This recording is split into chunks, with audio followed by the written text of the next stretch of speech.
Subscribe करिए हमारे channel target UP TET CTET को और बेल आइकन को दबाइए। हेलो फ्रेंड्स, मैं रेनू स्वागत करती हूँ आप सभी भावी अध्यापक एवं अध्यापिकाओं का आपके अपने channel target UP TET CTET में। दोस्तों, आज की इस वीडियो में हम आपके ईवीएस के टॉप 30 क्वेश्चंस को पढ़ने वाले हैं और अगर अभी तक आपने इस वीडियो को शेयर नहीं किया है तो प्लीज वीडियो को शेयर कर दीजिए ताकि आप लोग के फ्रेंड्स सहपाठी आकर के साथ में ही आपके पढ़े। तो दोस्तों, जब हम साथ में पढ़ते हैं, चाहे ग्रुप स्टडी हो, चाहे इस तरीके से जब हम क्वेश्चंस को सॉल्व करते हैं तो एक साथ मिलकर के जब कई लोग सॉल्व करते हैं तो ये पूरा ग्रुप बनता है। ग्रुप बनता है तो पढ़ने में मजा आता है। इस तरीके से जब ढेर सारे लोग आंसर देते हैं तो इससे ये पता चलता है कि किसने कितना सही आंसर दिया, किसकी तैयारी कितनी बढ़िया है। तो आप लोग प्लीज वीडियो को शेयर कर दिया करें, खासकर जो हाउस वाइफ हैं। अगर आपकी फ्रेंड्स हैं जो हाउस वाइफ हैं उनको जरूर वीडियो को शेयर कर दिया करिए, क्योंकि हम यहाँ पर ऐसे क्वेश्चंस आपके लिए लेकर के आते हैं, सिलेक्टेड क्वेश्चंस जो कहीं ना कहीं किसी न किसी एग्जाम में पूछे हुए हैं और जो बार बार रिपीट होते हैं एग्जाम्स में। तो ऐसे क्वेश्चंस आपके लिए पढ़ना बहुत जरूरी है। इस तरीके से दोस्तों आप कम समय में क्वालिटी स्टडी करोगे और कोई भी एग्जाम अगर आपके सामने आएगा तो आसानी से आप उसको फोड़ दोगे। तो बहुत जरूरी है कि आप लोग तैयारी एकदम कंसंट्रेट होकर के किया करें, सारे क्वेश्चंस को अच्छे से पढ़ा करें। हम कम ही क्वेश्चन पढ़ेंगे लेकिन उनको बहुत अच्छे से पढ़ेंगे ताकि अगर ये क्वेश्चन इनमें से कोई भी क्वेश्चन आता है तो हमारा गलत ना हो एग्जाम में। तो चलिए स्टार्ट करते हैं क्वेश्चन नंबर 1 से। निम्नलिखित में से भोजन बनाने का कौन सा तरीका अच्छा है? सीटेट में पूछा हुआ प्रश्न है दोस्तों, कौन सा तरीका इनमें से भोजन बनाने का सबसे अच्छा तरीका कौन सा है? सब्जियों को काटना और तब उन्हें चलते पानी में धोना। दोस्तों, सब्जियों को कभी काटने के बाद नहीं धुलना चाहिए। काटने के बाद अगर हम धुलेंगे तो उनके जो बहुत सारे पोषक तत्व होते हैं वो नष्ट हो जाते हैं। तो पोषक तत्वों को बचाने के लिए हमें उन्हें काटने से पहले धुल लेना चाहिए। फिर है सब्जियों को काटने और पकाने से पहले उन्हें कुछ समय के लिए धूप में रख देना चाहिए। ऐसा कहीं नहीं लिखा है। बैक्टीरिया नष्ट करने के लिए सब्जियों को गहरा तलते हुए पकाना चाहिए। तलने से जो विटामिन्स होते हैं, मिनरल्स होते हैं वो नष्ट हो जाते हैं। इसीलिए तली हुई चीजों को खाने के लिए डॉक्टर्स के पास अगर आप जाते हो, आप बीमार होते हो तो वो मना करते हैं कि आप तली भुनी चीजों को मत खाइए, परहेज करिए जब तक आप बीमार हो। तो इस तरीके से तली भुनी चीजें अच्छी नहीं होती हैं सेहत के लिए, तो यहाँ पर ये भी गलत हो जाएगा। चौथे ऑप्शन में सब्जियों को अच्छी तरीके से धोना और फिर काटना, और ये बिल्कुल सही आंसर है। पहले हम सब्जियों को अच्छी तरीके से धुलेंगे, चाहे वो टमाटर हो, बैगन हो, आलू हो, सभी को अच्छी प्रकार से धुल करके फिर हम उनको क्या करेंगे, काटेंगे। तो ये तरीका सबसे अच्छा है, इसीलिए ऑप्शन 4 जो है ये सही हो जाएगा। अब हम क्वेश्चन नंबर 2 पर आते हैं। यह पढ़ाते समय कि कुछ समय के लिए खाद्य पदार्थों को किस तरह ताजा रखा जा सकता है। राधा अपनी कक्षा में निम्नलिखित अनेक तकनीकों की परिगणना करती हैं। यह पढ़ाते समय बच्चों को कि जो खाद्य पदार्थ है उनको किस तरीके से हम लंबे समय तक ताजा रख सकते हैं। राधा अपनी कक्षा में निम्नलिखित तरीकों को अपनाती हैं। पहला यहाँ पर देखिए ऑप्शन ए में दिया, उसे कटोरी में रखती हैं तथा कटोरी को एक खुले बर्तन में रख देती हैं जिसमें ठंडा पानी है। तो इस तरीके से खाद्य पदार्थ को ताजा रखने के लिए इस तरीके से हम समझते हैं कि ये मान लीजिए कोई थाली है और इस थाली में पानी भरा हुआ है और इसमें राधा ने एक कटोरी रख दी है और उसमें वो बचे हुए जो भी मान लीजिए सुबह का खाना बचा हुआ तो उसको रख करके वो यहाँ पर ढक देती हैं और ये पूरे बर्तन में इन्होंने पानी भर दिया है चारों तरफ से और इस पानी के बीच में इसको रखा हुआ है कटोरी को। अब देखिए उसे एक गीले कपड़े में लपेट देती हैं, या वो जो सामान है उसको एक गीले कपड़े में क्या करती हैं, लपेट देती हैं। फिर है उसे धूप में खुला फैला देती हैं, उसे धूप में खुला फैला देती हैं। फिर है उसे छोटे छोटे टुकड़ों में काटती हैं और अंधेरे में रख देती हैं। तो उपयुक्त तकनीकी बी के लिए वह निम्नलिखित में से किस पदार्थ की ओर संकेत कर रही हैं। यहाँ पर जवाब बी में देखिए, उसे एक गीले कपड़े में लपेट देती हैं, ये किसके लिए कर रही है? प्याज लहसुन के लिए, धनिया के लिए, काजू बर्फी के लिए या पके हुए चावल के लिए। तो पके हुए चावल को अगर हम गीले कपड़े में लपेटेंगे तो वो खराब हो जाएगा, ठीक है। काजू बर्फी को भी अगर हम गीले कपड़े में लपेटेंगे तो वो बर्फी खराब हो जाएगी।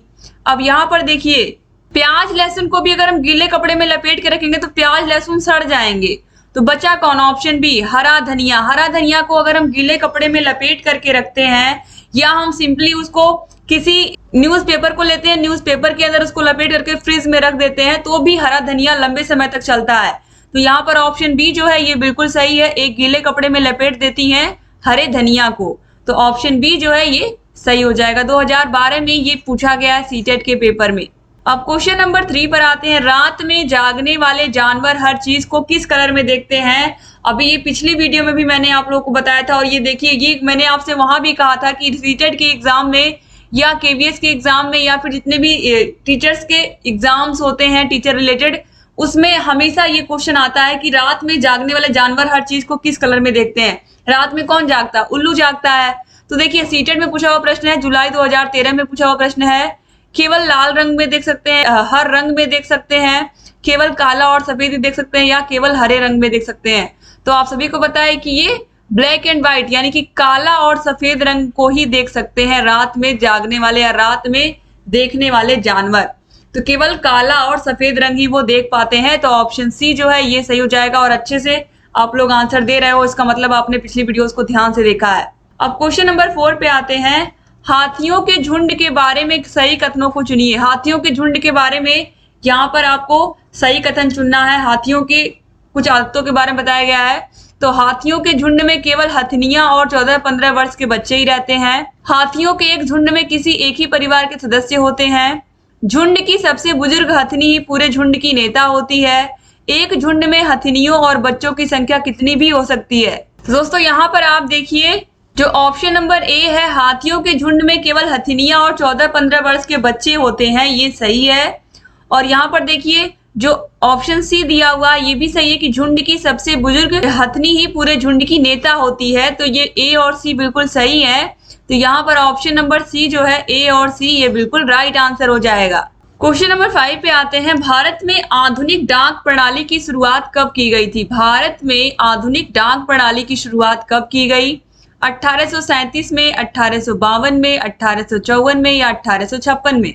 तो दोस्तों यहाँ पर राइट आंसर हो जाएगा ऑप्शन नंबर सी 1854 में भारत में आधुनिक डाक प्रणाली की शुरुआत की गई थी। दोस्तों इस समय जो भारत का गवर्नर जनरल था वो था लॉर्ड डलहौजी। तो ऑप्शन सी जो है ये सही हो जाएगा। अब हम आगे आते हैं क्वेश्चन नंबर 6 पर। मर्डेका कप किस खेल से संबंधित है? मर्डेका कप शतरंज, गोल्फ, फुटबॉल या फिर क्रिकेट, ये किस खेल से संबंधित है? यहाँ पर आप लोग आंसर करिए। इसका जो मर्डेका कप है ये किस खेल से संबंधित है, यहाँ पर दोस्तों क्वेश्चन पूछ रहा है। तो यहाँ पर दोस्तों देखिए राइट आंसर हो जाएगा ऑप्शन नंबर सी फुटबॉल, बिल्कुल सही आंसर। ऑप्शन सी जो है ये सही हो जाएगा फुटबॉल। तो मर्डेका कप जो है ये किस खेल से संबंधित है? फुटबॉल से संबंधित है। 2014 में सीटेट के एग्जाम में पूछा हुआ प्रश्न है ये। अब क्वेश्चन नंबर 7 पे आते हैं।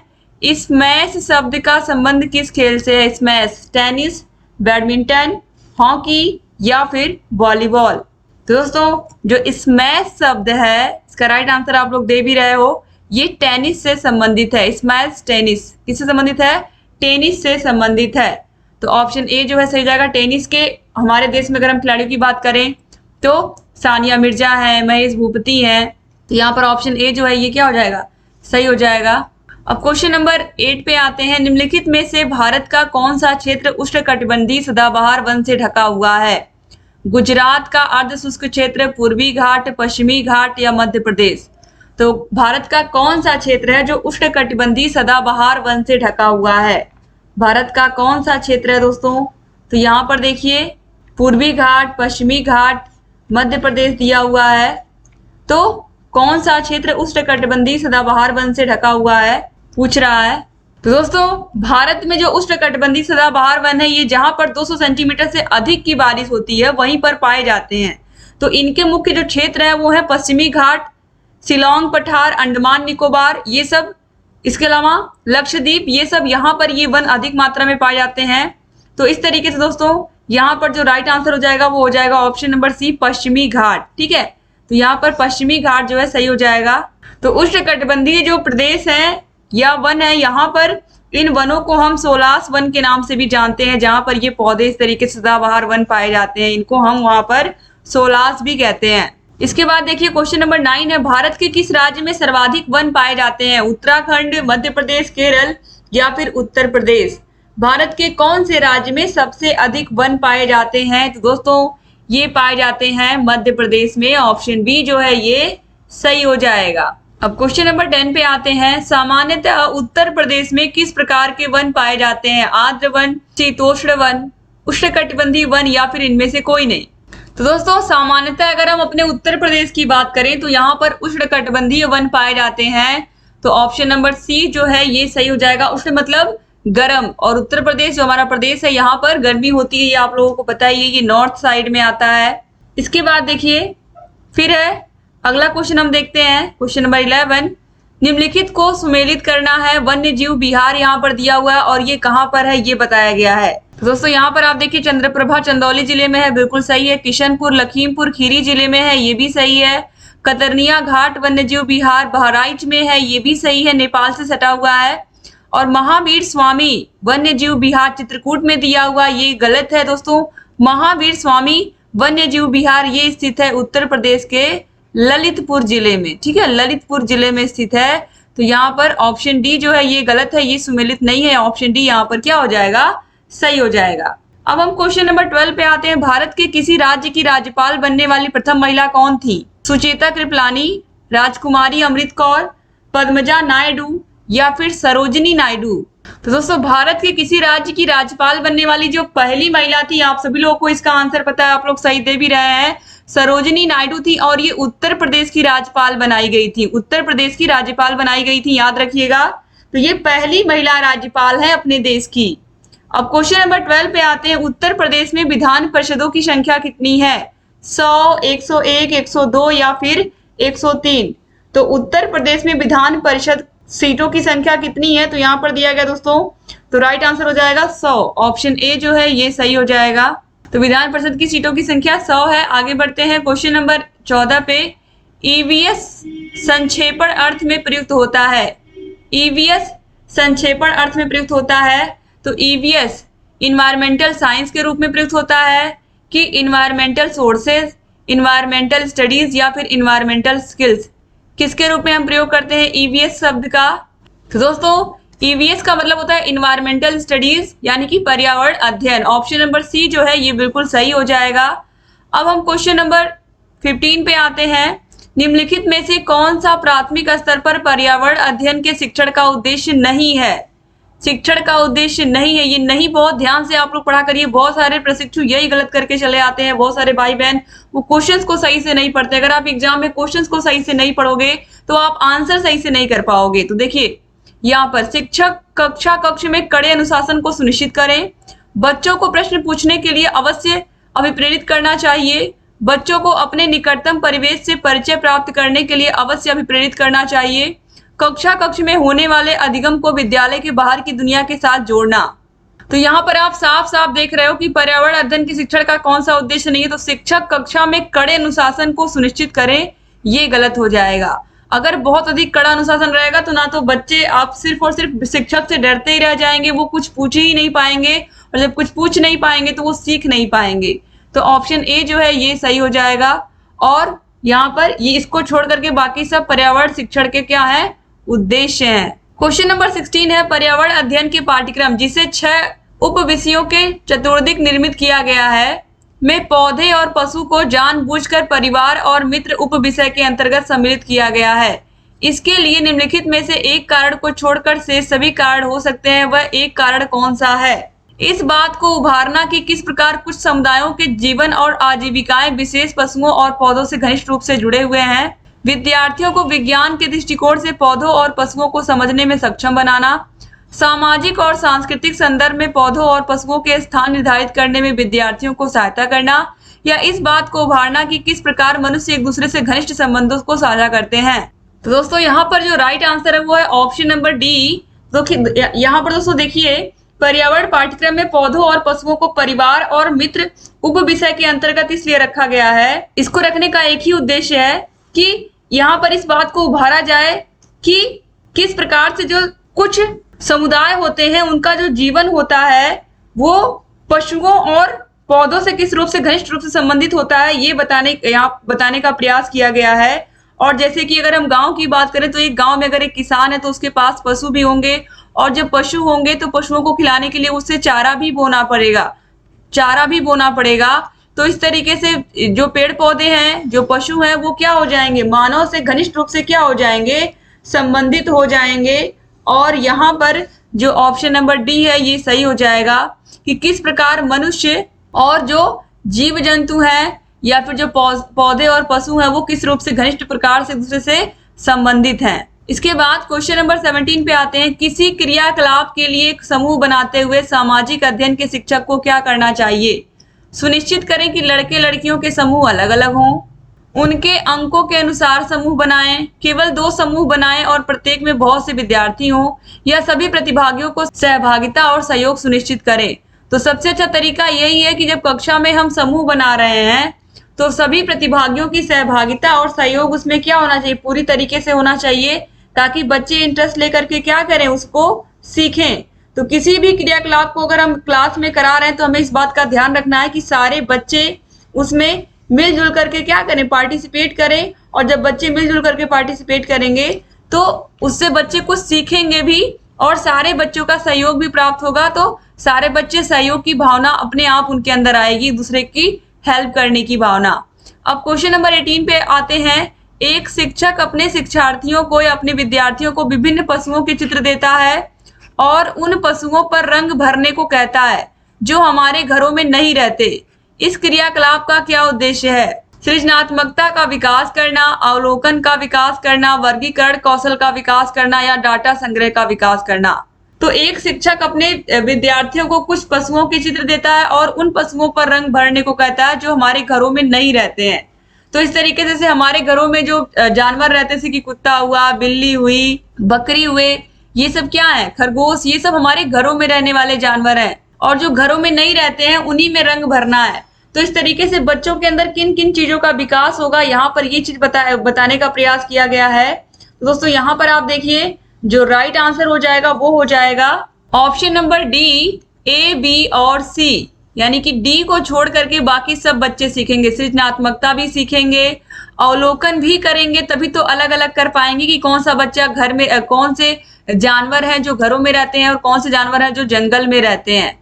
फिर वर्गीकरण भी आसानी से कर पाएंगे, अलग अलग कर पाएंगे। इस तरीके से ए और बी 2 कॉलम बनाएंगे, जैसे कि घरों में रहने वाला कुत्ता है तो यहाँ पर जो जंगल है वहां पर रहने वाले शेर हैं। तो इस तरीके से वो अलग अलग करना, वर्गीकरण करना भी सीख जाएंगे। तो यहाँ पर ऑप्शन डी जो है ये सही हो जाएगा, ए, बी और सी। क्वेश्चन नंबर 19 पे आते हैं। पर्यावरण शिक्षण की प्रभावशाली विधि है व्याख्यान विधि, आगमन विधि, निगमन विधि या फिर प्रयोगशाला विधि। तो दोस्तों पर्यावरण शिक्षण की जो सबसे प्रभावशाली विधि है वो है प्रयोगशाला विधि, क्योंकि प्रयोगशाला विधि में हम खुद से करके सीखते हैं। तो ये ऑप्शन जो है ऑप्शन डी ये बिल्कुल सही हो जाएगा। देखिए बिहार टेट में पूछा हुआ प्रश्न है ये। क्वेश्चन नंबर 20 पे आते हैं। बीज अंकुरण की अवधारणा को पढ़ाने का सबसे प्रभावी तरीका कौन सा है? बीज अंकुरण का मतलब है जैसे अगर आपने चने को 2 दिन के लिए भिगा के रख दिया, उसमें से आप देखोगे वो चना अंकुरित हो जाएगा। ऐसे मूंग की दाल को अगर आपने भिगा के रख दिया, खड़ी है जो हरी मूंग होती है, तो वो भी अंकुरित हो जाता है। तो अंकुरण की अवधारणा को बच्चे को आप कैसे समझाओगे? अंकुरित बीजों की आप बच्चों को फोटो दिखाओगे, बोर्ड पर चित्र बनाते हुए अंकुरण के चरणों को प्रदर्शित करोगे, कक्षा में अंकुरित बीजों को दिखाना और अंकुरण की प्रक्रिया को स्पष्ट करना, बीज बोने, अंकुरण के विभिन्न चरणों का अवलोकन करने और उनका चित्र बनाने की गतिविधि को बच्चों को निष्पादित करने के लिए कहना। तो यहाँ पर ऑप्शन नंबर डी जो है दोस्तों ये सही हो जाएगा। किस तरीके से हम बीज बोते हैं, बच्चों को बीज बो करके दिखाना, फिर अंकुरण के विभिन्न चरणों का अवलोकन करना, फिर एक एक दिन देखेंगे कि किस तरीके से वह बीज अंकुरित हो रहा है और फिर उसके बाद उसका चित्र बनाने के लिए बच्चों को कहना। तो ये गतिविधि भी हो जाएगी। तो यहाँ पर ऑप्शन डी जो है ये सही हो जाएगा। अब क्वेश्चन नंबर 21 पे आते हैं। कक्षा 4 की एक शिक्षिका शिक्षार्थियों से कहती है कि वे अपने कार्य पत्रक, अवलोकन रिपोर्ट और सत्र में एकत्रित की गई सामग्री को एक फोल्डर में डाल दें। इन फोल्डर्स को क्या कहा जाता है? पोर्टफोलियो, दत्त कार्य, परियोजना कार्य या घटना वृत्तांत अभिलेख। तो इसको हम क्या कहते हैं दोस्तों? अगर यहाँ पर एक शिक्षिका है वे अपने कार्यपत्रक, अवलोकन रिपोर्ट सारी चीजों को एक जगह पर एकत्रित करती है एक फोल्डर में, तो इसको हम क्या कहते हैं? तो इसको हम कहते हैं पोर्टफोलियो। ऑप्शन नंबर ए जो है पोर्टफोलियो ये राइट आंसर हो जाएगा। 2015 में सीटेट के एग्जाम में पूछा हुआ प्रश्न है। क्वेश्चन नंबर 22 पे आते हैं। प्रयोग करना आकलन का एक संकेतक निम्नलिखित में से कौन सा एक प्रयोग करने संबंधी संकेतक का आकलन करने का सबसे उपयुक्त तरीका है? चित्र पठन, सृजनात्मक लेखन, निर्देशन, प्रदर्शन या हस्तपरक गतिविधि। तो सबसे अच्छा तरीका है हस्तपरक गतिविधि। तो प्रयोग करने संबंधी संकेतक का आकलन करने का सबसे अच्छा तरीका है हस्तपरक गतिविधि। बच्चे कुछ करके अपने हाथों से दिखाएंगे तो इस तरीके से जो प्रयोग है वो क्या होगा, सफल होगा। दोस्तों क्वेश्चन नंबर 23 यहाँ पर आप देखिए है, निम्नलिखित में से कौन सा कथन आकलन प्रक्रिया के बारे में सबसे कम उपयुक्त है। बच्चे का आकलन आप कर रहे हैं तो इसमें से कौन सा कथन जो दिया हुआ है, इनमें से कौन सा जो ऑप्शन है वो आकलन प्रक्रिया में सबसे कम उपयोगी है। बच्चे को निजी विवरण और व्यक्तिगत पृष्ठपोषण देना वांछनीय अभ्यास है। सीखने के संकेतकों और उप संकेतकों की सूची बनाना रिपोर्टिंग को अधिक विस्तृत बनाता है। ठीक, अच्छा और बहुत अच्छा जैसी टिप्पणियां बच्चे के सीखने के बारे में एक समझ पैदा करती हैं। बच्चे के पोर्टफोलियो में केवल उसके सबसे बेहतर कार्य न होकर सभी तरीके के कार्य होने चाहिए। तो यहाँ पर जो ऑप्शन नंबर ए दिया हुआ है, बच्चे का निजी विवरण, यानी कि बच्चे का जो निजी विवरण होता है आकलन प्रक्रिया में, उसके पर्सनल डिटेल्स होते हैं और उसका व्यक्तिगत पृष्ठपोषण यानी कि इंडिविजुअल जो फीडबैक होता है, यह देना वांछनीय अभ्यास है। ये दोस्तों ये सबसे कम उपयुक्त है, ठीक है, क्योंकि वहां पर हम बच्चे को उसके ज्ञान के आधार पर परख रहे हैं, उसका आकलन कर रहे हैं, ना कि उसके निजी जीवन के आधार पर, उसके निजी विवरण के आधार पर। तो इसलिए ये आकलन में सबसे कम उपयोगी होता है।